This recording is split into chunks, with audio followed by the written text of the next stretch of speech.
Welcome to Rights Reviews. In today's episode, I'm going to show you how to use the Philips Hue lights to solve common issues found around the home. Coming right up.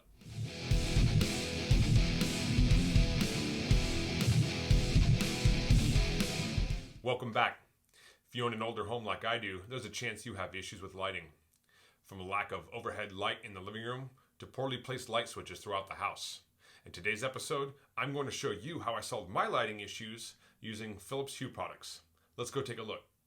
All right, the first thing I want to talk about is the light fixture above the stairwell that leads to my daughter's bedroom. This is controlled by two switches, one downstairs and one upstairs. Typically, these are connected by what is called a traveler wire. It is the extra wire that goes between the two switches that it makes it so that you can turn the lights on or off no matter whether you're upstairs or downstairs, and no matter which position the toggle's in, they're still going to work.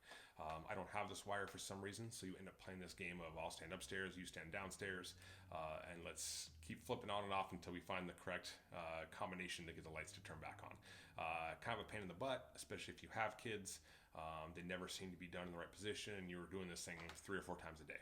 So my solution was to put a Philips Hue bulb in the fixture upstairs, set a home automation using HomeKit, and the lights would turn on at sunset to 10% and off at sunrise. The reason I did 10% is because it was just bright enough for the kids to see downstairs without tripping and hurting themselves, but not so bright that they're being blinded as they came out of their rooms at night. So this worked great for a while. The problem with that is that, again, if the switch got flipped off, that cuts off the power to the bulb. With no power going to the bulb, it can't connect to the bridge, which is what controls the lights. Then the automations wouldn't work, and it was a whole mess. So I decided to research a new switch to possibly put in here. I really didn't want to wire in anything new. I was going to if I had to, but then I stumbled across something called the Aurora by Lutron. This is a great little dimmer.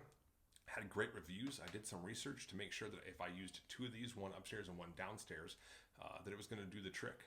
So everything I read made it sound like it would work. So I bought a couple of these. Install super easy, and it works like a charm. Let's take a look at the install process. All you need to get started with this installation is a small Phillips head screwdriver. First thing you're going to do is set the base plate on the toggle. Make sure the toggle is in the correct position. Once you have the toggle in place, start tightening. Please don't over tighten, just make it nice and snug. Once it feels nice and snug, snap the dimmer onto the base plate, and that's it. Simple as that. Next, I'll install the upstairs dimmer. Notice how the toggle is facing down for this switch. This was the position that it needed to be in for power to travel to the light fixture. Once I have that tightened down, again, it's as simple as just clicking the dimmer into place, and you're up and running.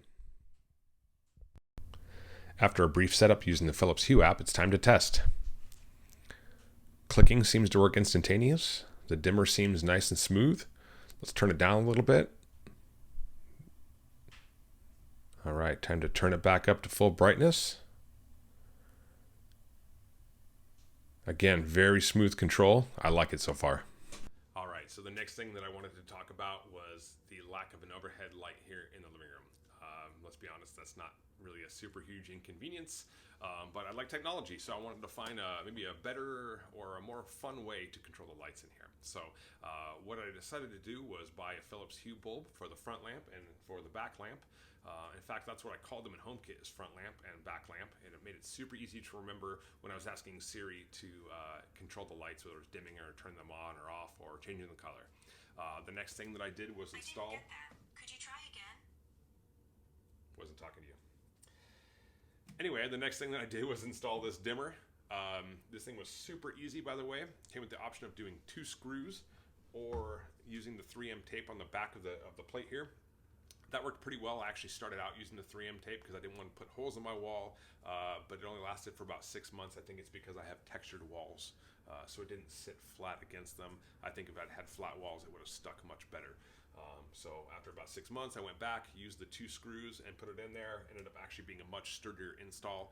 So if you're going to be at a place for a while, I suggest using that installation method. Once it's installed, this part's really nice. You can take this part off and use it as a remote. Super handy. You can configure all the buttons on here to do all kinds of different things, turn on at different colors or turn on automatically at different shades of white or whatever you want to do.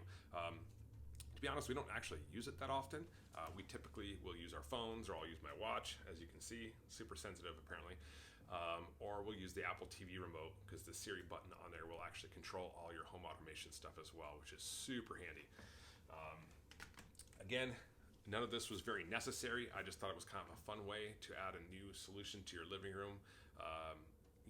With the lamps that we have, they have those little black knobs on there. It was pretty tough for a while for my kids, especially when they were a little bit younger, to turn those on and off. So this was a great solution. Again, not super necessary, but hey, it's fun. All right, so the last issue that I wanted to discuss and is really less of an issue and more of an inconvenience, and that is with the fact that my light switch is located directly behind my door. Not great placement for obvious reasons. The main issue being that we would come into our room at night, open the door, close it, fumble around in the dark for the switch. Again, not super difficult, but hey, I like convenience and I like technology. So it was time to buy some more Philips stuff. The way I decided to solve that was with, again, I bought a dimmer, installed it. Again, very, very simple to install. I put it right where you would expect a light switch to be in a room, not behind a door. And then I put 3 Philips Hue light bulbs in the fixture above our bed. The really cool thing about that is that you can use the Philips Hue app to make it all act like they are in the same fixture, so that when you press the off button, they all turn off in unison and they all turn back on in unison. Super, super cool. The nice thing about that also is that you can get into bed, fire up Netflix, and then again use that Siri remote to control the lights and turn the lights off once you're already in bed. Super, super convenient. So anyway, hey, those are the 3 things that I wanted to discuss with you today. I hope you enjoyed it. I hope you learned some stuff. If you have done any of these things yourself, or you've done some other cool stuff, I'm sure all you really smart people out there in YouTube land have come up with some way cooler things than I did. And if so, I hope you share them with me in the comment section. I would love to hear about them. Maybe I'll do them in my house.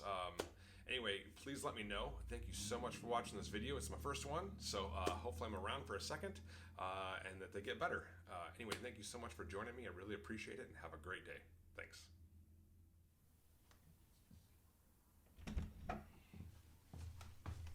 Oh, good, you're still here. Hey, I wanted to tell you that you can find all the really cool products that I used today down in the links below, and that includes this sweet Hendrix t-shirt on rockabilia.com. Anyway, have a great day. Thank you again so much, and I'll see you next time.